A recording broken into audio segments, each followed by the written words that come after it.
Podcasting from a little cabin on a hill, this is the Stacy Westfall Podcast.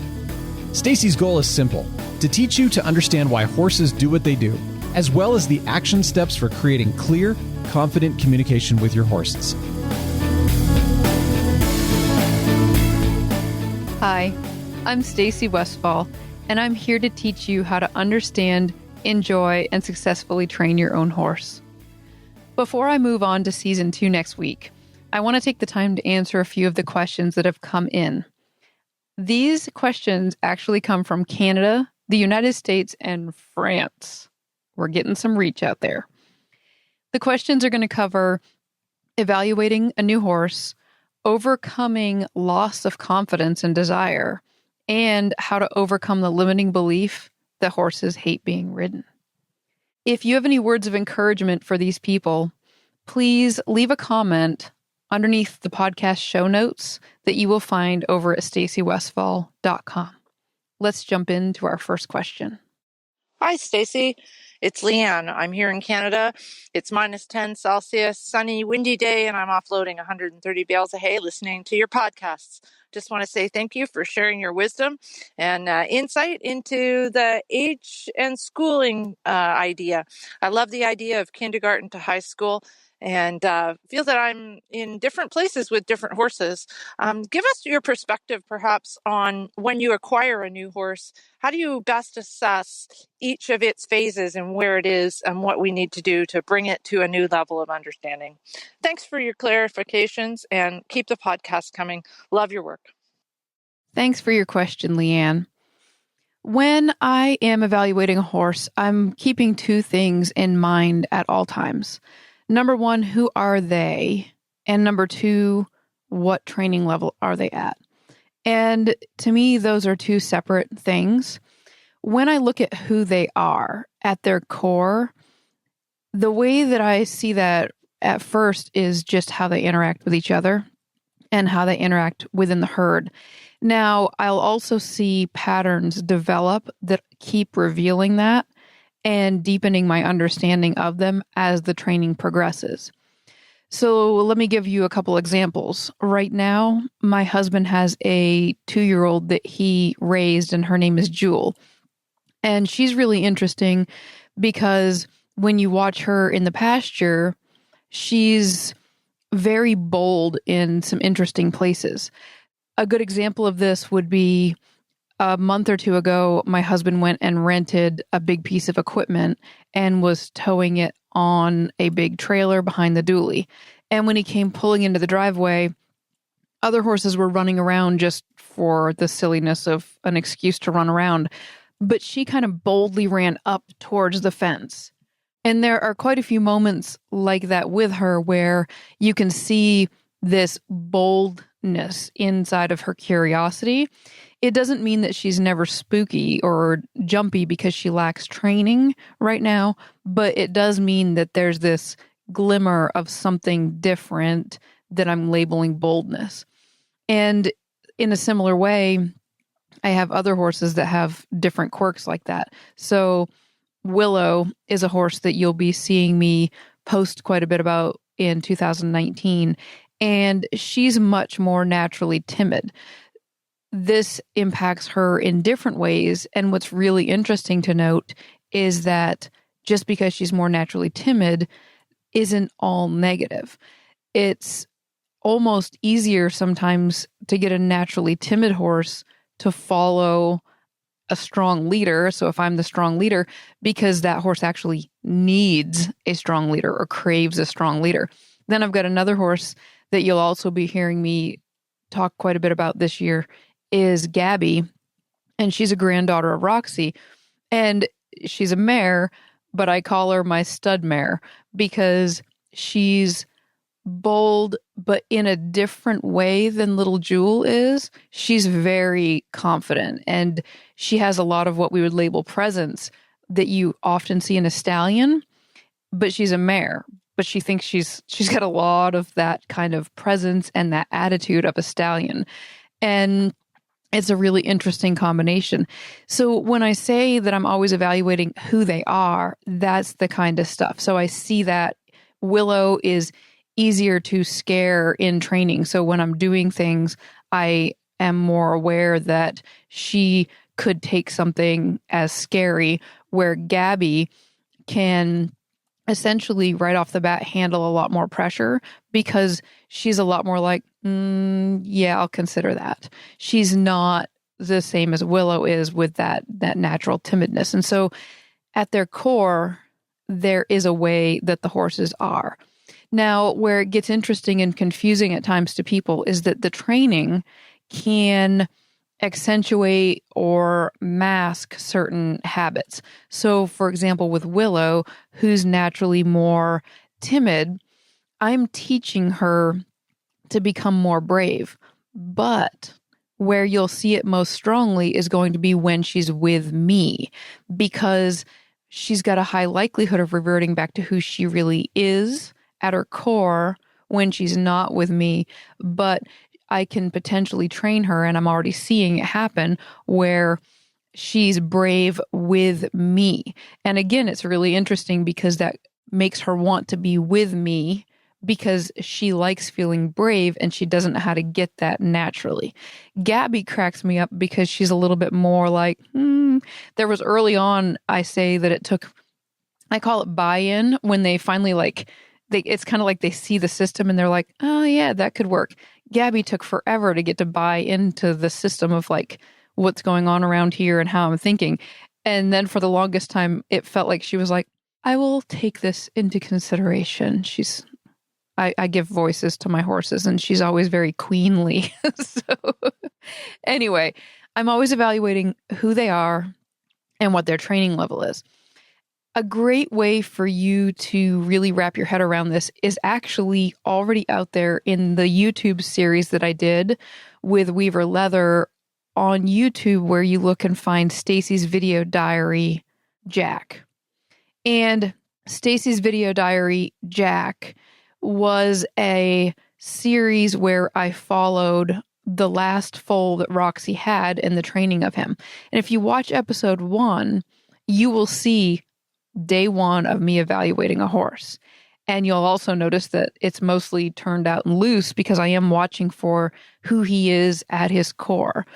And then if you watch episode 2, you'll actually get to see a lot of the body language between me and him, but especially it's interesting because you'll see how I'm asking questions of the horse and doing this evaluation, and then you'll see me translating what I'm seeing. I'm saying, this is how I see that he's bored. This is how I see that he's frustrated.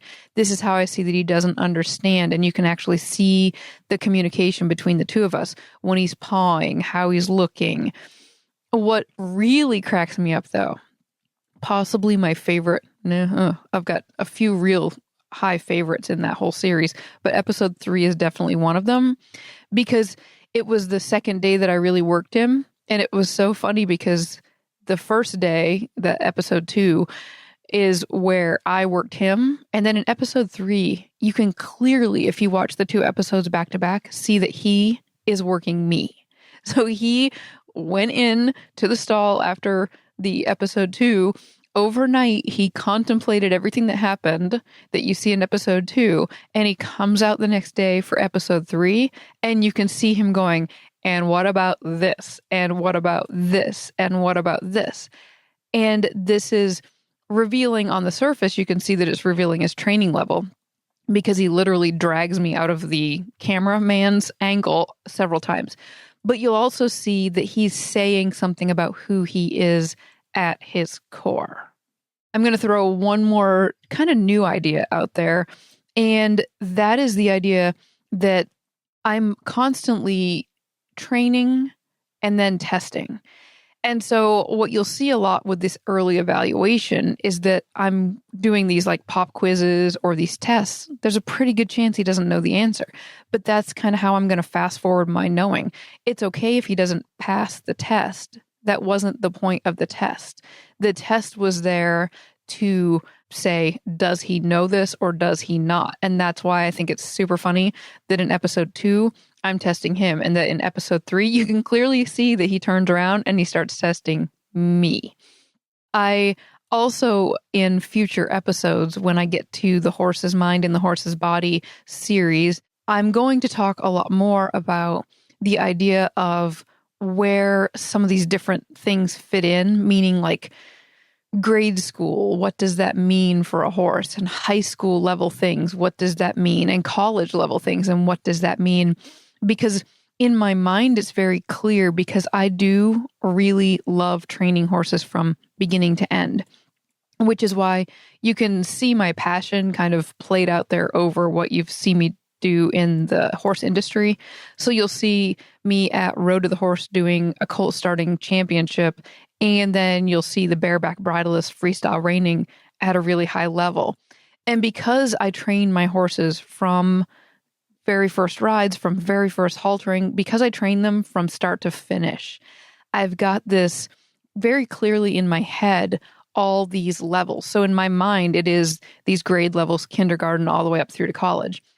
What I need to do to get it out of my mind and more easily consumable for you listening is I need to break it down and be more clear and say, okay, a horse that's up through like a kindergarten through 8th grade, we'll call that grade school, is a horse that is, leading and basic riding and basic trailering. But what separates that from high school is that when you get into high school, you're doing lead changes, you're working on neck reining, and a lot of the foundation movements that are sport-specific things, if you want to look at it like that.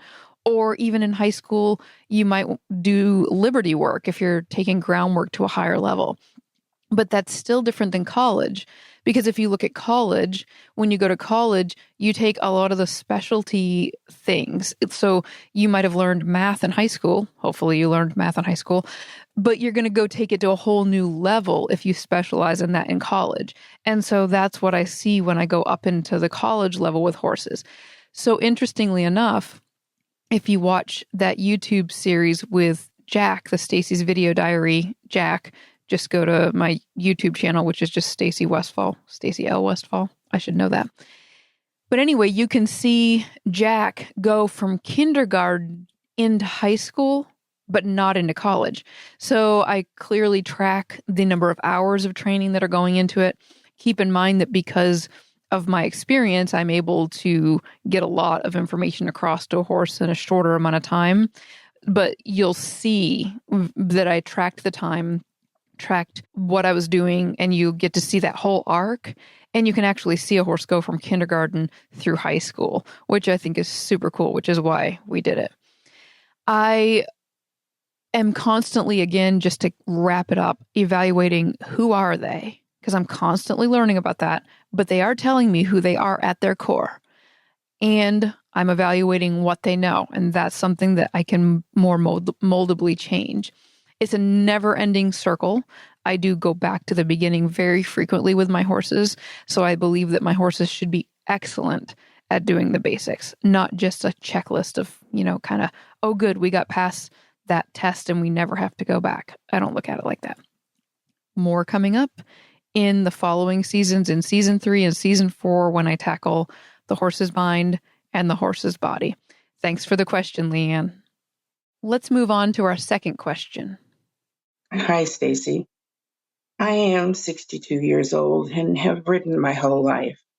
7 years ago, I lost my Western Pleasure Show mare and just decided not to even bother riding anymore. This past year, I bought a lovely 3-year-old who was green, a gelding, sweet. I trusted him with all my heart. However, I have lost so much confidence and so much of my riding ability that when we go to a horse show, because he was never trucked anywhere, he only acts fresh as a young horse will, but I just automatically freeze. I have got him with a confident trainer now and am taking lessons, but I'm still not have the desire and the drive to keep going. I want to take and show him this year because he is a 1 in a million horse, but I'm not sure if I'm going to be able to do it. Are there any ways for me to get my confidence back? The first thing I want to say is I'm sorry for your loss. when I listened to your question, I had to listen to it several times because I have felt something so similar that it keeps circling around in me. And so I'm just going to go ahead and talk about that because I had a similar experience of losing a horse, and the way that it affected me could be part of what's going on with you. So when I listen to your question, there are three things that stand out to me: confidence, ability, and desire. When I talk about what was going on for me, back in 2012, I lost my horse Vaquero. And it was so close to losing Roxy that it kind of got slipped underneath maybe the radar from a lot of people because I just was emotionally exhausted and didn't really talk a lot about it.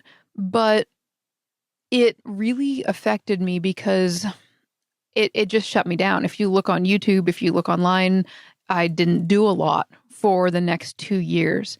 And I took some time to really try to figure out what in the world was going on because I didn't have the ability to just put it down and walk away. I was still going out to the barn for other horses and other reasons. But it was very interesting how much impact it had on me.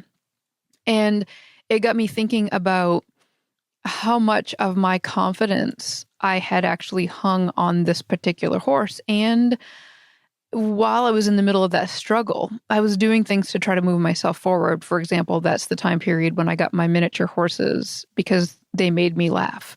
I called them my therapy minis, and my husband was like, "Therapy minis?" And I'm like, "They're therapy for me because they make me laugh."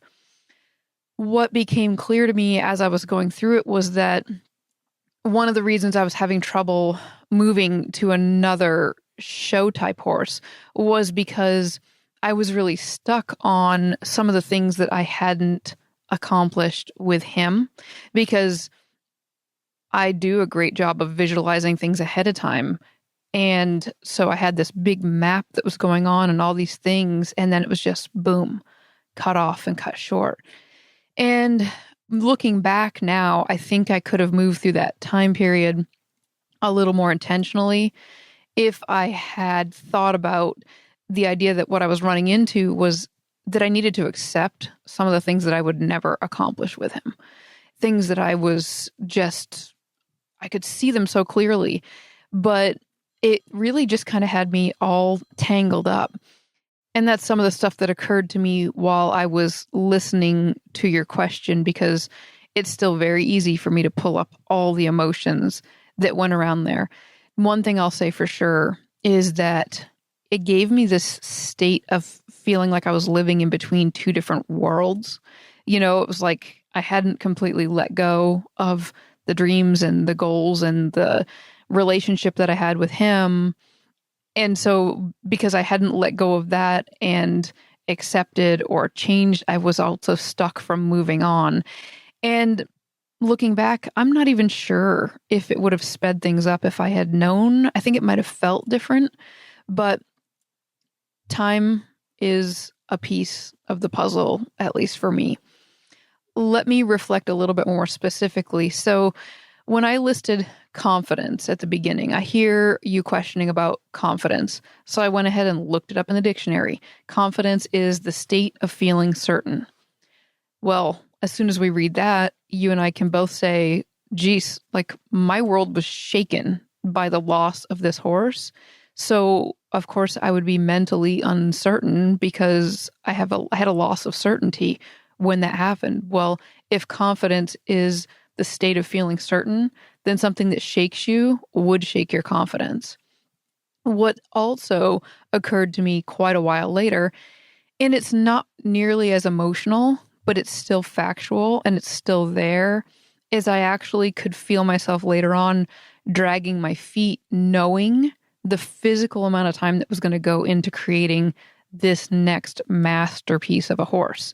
Because for the level of riding that I was doing with Vaquero when I lost him, it was going to be a lot, like let's say 1,000 hours. So even starting from scratch or even starting from halfway, I had a lot of hours. So I think that certainty and that confidence, I think that there's a mental side to it, but I actually think there's a physical side to it. I couldn't just choose to be highly effective on another horse because there were physical hours that had to go into it.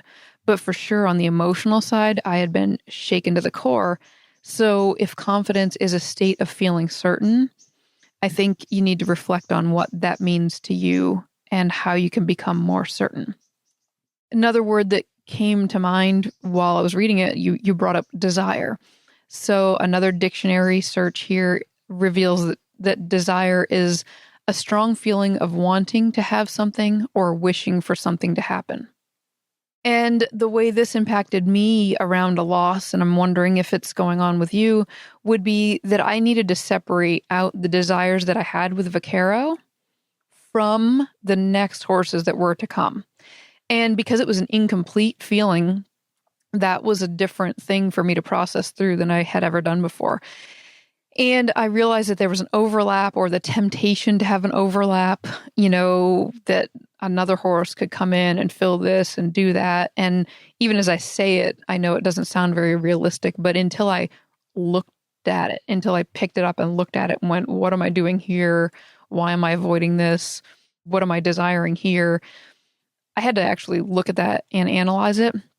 And so the question I have for you is, when you say that you're not sure if you have the desire, you mention having this 1 in a million horse. So is the desire for your horse, this 1 in a million horse, is it a desire for your horse to be seen as a 1 in a million horse? Or is it a desire for you to accomplish something with this horse? Because they're subtly different. For example, if it's a desire for you to have this horse be seen as this 1 in a million horse, then that might be something that the confident trainer can accomplish. If you have a lack of desire, it's almost pointing a little bit towards either it's being shut down by one of these other things we're talking about, or it's pointing towards it's this secondary desire, like a desire for the horse to have the possibility to reach this potential. So if you can play with that thought and decide, because I don't think you can force desire on yourself, because it's a strong feeling of wanting to have something or wishing for something to happen. So get clear about what that is. It could be that you're a little bit too vague on this desire. Is this a misplaced desire from your mare? Is this a desire for this next horse? And where do you fit into this whole thing? Because you're expressing that you're not sure if you have that desire. So reflect on that a little bit. And then you bring up your ability. And one thing that I've talked about quite a bit on the podcast, and you're going to hear it for sure in the next season when we're talking about the rider's body, is that when we talk about ability, if you look that up in the dictionary, it is the possession of the means or skill to do something, which means that if we're going to have the means or the skill to do something, that's going to require some practice. And since this is a physical sport, there's a physical aspect to it. And I remember back when I was quite a few years younger, actually, I took some time off to visit family. And when I came back and started riding again, I went to a massage therapist that I had been seeing over the last year. And I went and I said, wow, I can't believe how sore I am. And she just said, you're not 20 anymore. And it was one of those moments where it was like, oh, yeah, good point. So I can feel more as I age that I have to work a little bit harder or different to be able to maintain or improve things with my body. So some of the ability stuff that you have going on, if you set down riding 6 years ago, you might need to pick up some kind of a physical training program for yourself outside of horses, is what I've done. But you could do that inside and outside of horses, because these all tie together. The ability, this possession of the means or skill to do something, is tied together with a confidence or a state of feeling certain. And these are pieces that I would like you to reflect on, because they're all affecting things. And for me, I personally do a lot of journaling. I write down notes. I have notes everywhere. And that would be the way that I would break it down, because each one of these single words, you could just write down a whole page about what the word ability means to you or how you see it playing out in this scenario. And possibly one thing that's just kind of, I'm going to put out there, give yourself permission to miss your mare and move on. Thank you so much for submitting your question. I could hear the difficulty of doing that even in your voice, and thank you. And our final question of the day comes from France. Hi, Stacy. I'm Sophie. I talk to you from France, but I guess you already heard it with my beautiful accent. As we still are in season of Writer's Mind, I would like to have your thoughts about a belief that I have about horses, and that I now realize is the main belief that keeps me from having fun and pleasure when riding my mare. Here it is. I strongly, deeply believe that horses hate being ridden. I started to ride at the age of 3. During my childhood, waiting for Wednesday, the day I had my horse riding lesson, was a torture. I was only living for that single hour of unlimited happiness. My dream was to own my own horse. I bought it at the age of 23. From that day, I became really serious. I took it as a huge responsibility. I have the responsibility of making her happy. So you can imagine, from that day, I felt as if I was stepping on the gas pedal and the brake at the same time. On one hand, I really love and enjoy riding. On the other hand, I unconditionally love my mare. But as I'm sure she doesn't like being ridden, I have no pleasure riding her. However, I can't give up the idea of riding. If I stop riding, it's a depression for sure. Do you have any thoughts on this topic? Thank you very much. I can definitely see how you would feel like you had the gas pedal and the brake happening at the same time, as you said. What strikes me in this is that it is absolutely true that everyone gets to and does draw their own lines for what they believe and where they believe. And this is a little bit where the podcast where I talked about pressure comes in. There's this line that everybody draws depending on how they're viewing things, and that's very normal. You happen to have drawn your line between mounted and not mounted. So it sounds like you have a line that when you mount up, this becomes where you're sure that the horses hate being ridden. Now, here's a thought. If we can say that there's a line currently drawn for you between ridden equals they hate it, but on the ground, she's okay. What I would challenge you to actually do is move your line backwards. So see if you can figure out how you've come to this line between riding versus not riding. And the way that I would explore that is in this idea of her being happy. Then what I would say is say, okay, she's unhappy when I ride her, but she's happy when I'm not riding her. So try moving your line backwards. What if she's not happy standing for the farrier? Is that something that you would accept? Would you say, okay, you don't want to have your feet taken care of, so we're going to give that up because your happiness comes above having your feet cared for regularly? So at some point, what I'm interested in you feeling out inside yourself is where you've drawn that line and what you are willing to do that she may not be happy with. And in this example, we'll just put the farrier or the vet there. She might not be happy with the farrier or happy with the vet. But how in your mind are you justifying making her do those things that she's not happy with? So that's the first challenge I have for you, is to explore moving that line backwards to find out how you have decided where it is drawn. Because I think you'll find there's places that she's probably not happy even when you're not riding her. A second step here would be to actually take a piece of paper, and this one would be really kind of fun to do. I'd actually love it if you shared the paper with me, but if you don't, that's totally fine. What I would love you to do is write down everything that horses could possibly hate about being ridden.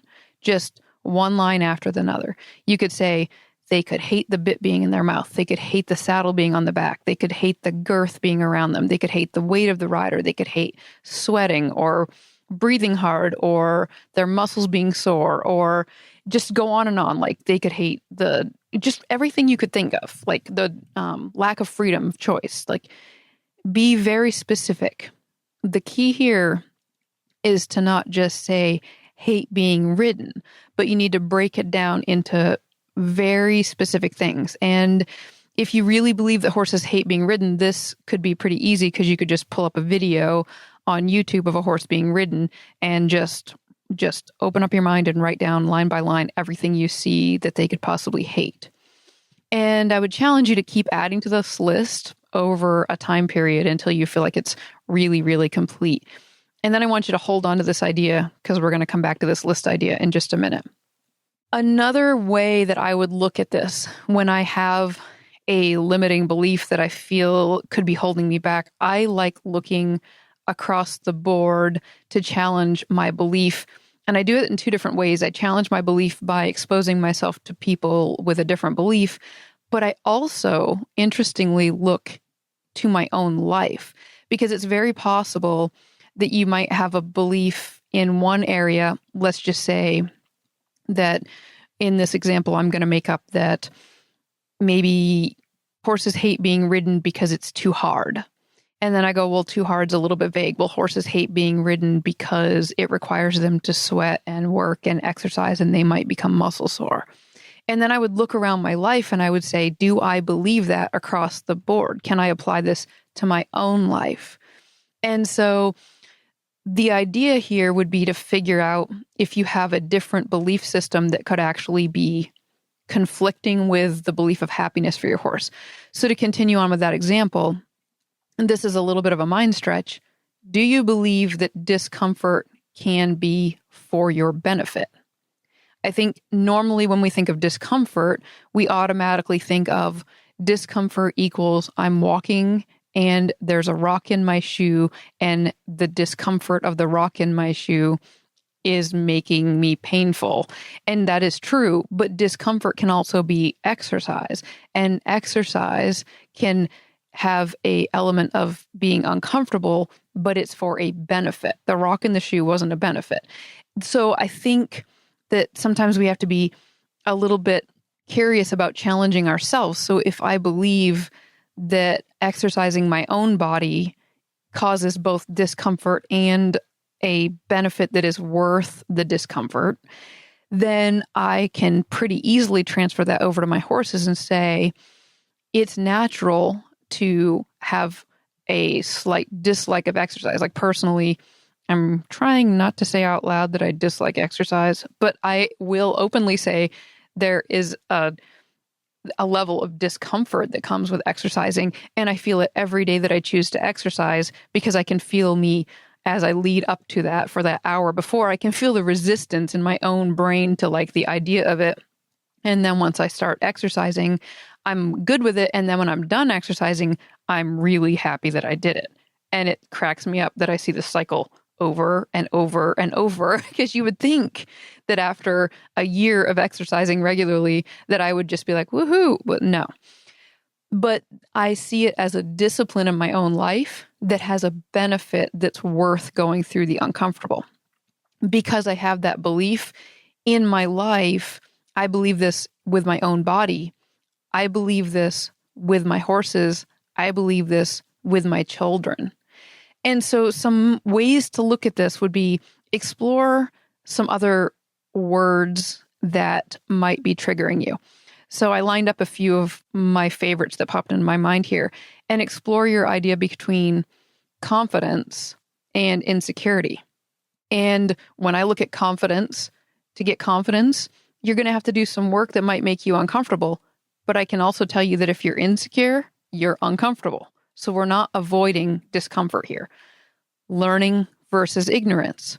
again, learning comes at the cost of challenging yourself. Ignorance also has a cost. Bored versus stimulated. Here's a favorite of mine. Mature versus immature. This is what I see a lot of times with horses, is people that are trying to take care of them in a way that actually ends up keeping them immature. You have to be able to see that immature horse that really struggles and fights the vet and farrier is actually doing something that is harmful to itself, but it's being done out of love, like the lack of wanting to discipline the horse at some level to create a horse that's mature enough to stand well for the vet and farrier could be still being done out of love and yet still having a negative consequence for the horse. So I love the idea of creating maturity in the horses. And I'll throw another idea out there, which is using treats. Back to my exercising.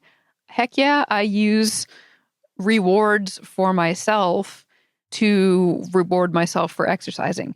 And whether that is a piece of chocolate or whatever I'm going to do to reward myself, it's okay to build in some rewards.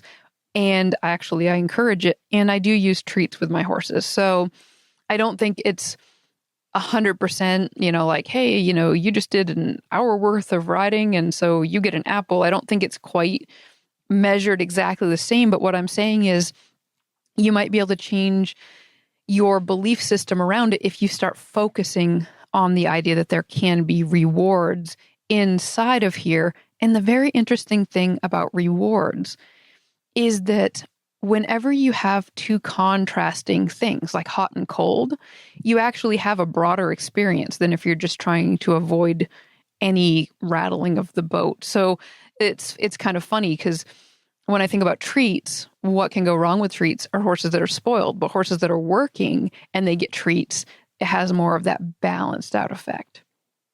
Now, one other observation I will put out there is that I love to watch my horses in the round pen and turned out in the pastures together.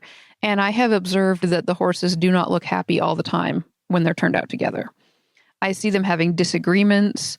I see them having different opinions. I see the ones that are challenging the position. I see the ones that are holding the position. They're having these little discussions and disagreements all the time. So not all the time, let's say 50-50, but it's not 100% bliss, even with the horses that get along the best. So it's kind of an interesting thing to challenge, is happiness even 100% of the time what your horse is after? It's just another thing to think about. Now, another piece you could consider is that some horses really do enjoy work more than others, which kind of makes sense. Some people enjoy work more than others, and some horses enjoy work more than others.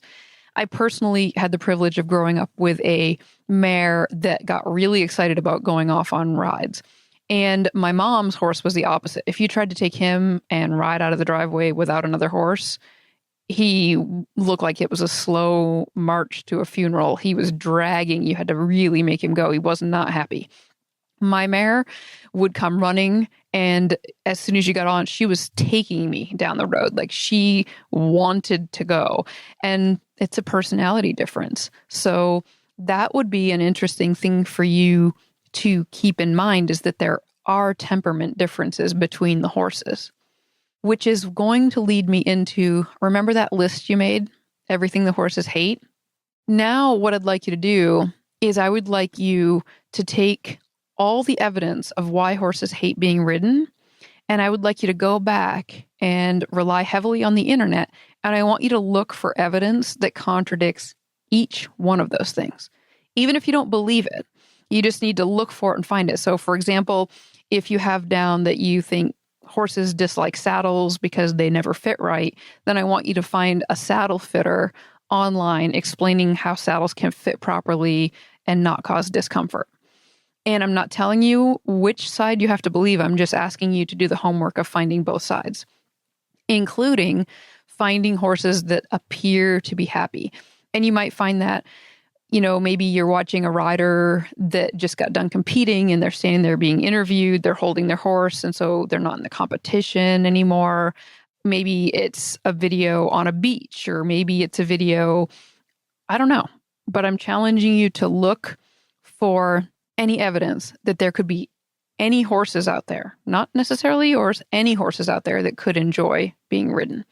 And while you're doing that, this is also a good time to say, are you possibly hanging out in a group of people online where the focus is a lot of negative talk around horses being ridden?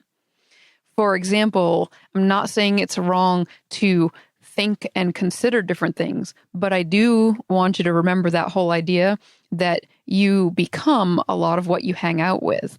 And when I have gone into some of the groups where the major vibe is really negative towards something that people feel very, very passionately about, like, for example, barefoot shoeing, not shoeing, barefoot shoeing, that was kind of a contradiction. But barefoot versus shoeing, if you find people that are really, really, really passionately strong on one side, you're going to be surrounded by it. And if you're questioning whether you want to believe that, you need to also think about balancing out your thoughts. And so this isn't saying anything about barefoot, but I've noticed that there's some trigger items out there, barefoot, bitless, some of these different things become triggery things that really set people off. And you can find groups and just evaluate the vibe inside that group and question whether or not that's the vibe you want to surround yourself with and become. As I wrap it up, the one line that I wrote down here is, I have the responsibility of making her happy. And I personally look at my responsibility with my horses a little bit more like I do with my own children. My job with my horses is to keep them healthy, safe, and to equip them for the world that they live in. And what I mean by that is that there's a good chance that something could happen to me. And let's just say that I was in a car accident tomorrow and that the horses had to go live somewhere else. Would my horses be equipped for the world that they live in? And that can be groundwork, that can be ridden. If I'm keeping them healthy and safe, it's okay to draw the line wherever you want to draw the line. I'm completely fine if people want to draw the line and not ride their horse. I have no problem with that. The reason I'm answering this question is because you are on one side of it, but wish you were on the other side. But that does not mean that I believe that it's wrong if you decide you don't want to ride. I'm telling you ways that you could stretch yourself and consider that not all horses hate being ridden. I hope that helps you. Guys, I really want to just thank you all for the comments that you've left on the blogs, for the voicemails that you've left, the feedback that you've left, the reviews that you've left on iTunes. I listen to and read them all. I respond to as many as I can, and you'll see lots and lots of my replies on the blog. But if you have any questions you would like to hear discussed in upcoming podcasts, whatever way is comfortable for you to interact, it could be a voicemail like these people did over at stacywestfall.com, or you can leave a comment over underneath one of the podcasts. I have so enjoyed spending this time with you, and I look forward to the upcoming season. Thanks for listening. If you enjoy listening to Stacy's podcast, please visit stacywestfall.com for articles, videos, and tips to help you and your horse succeed.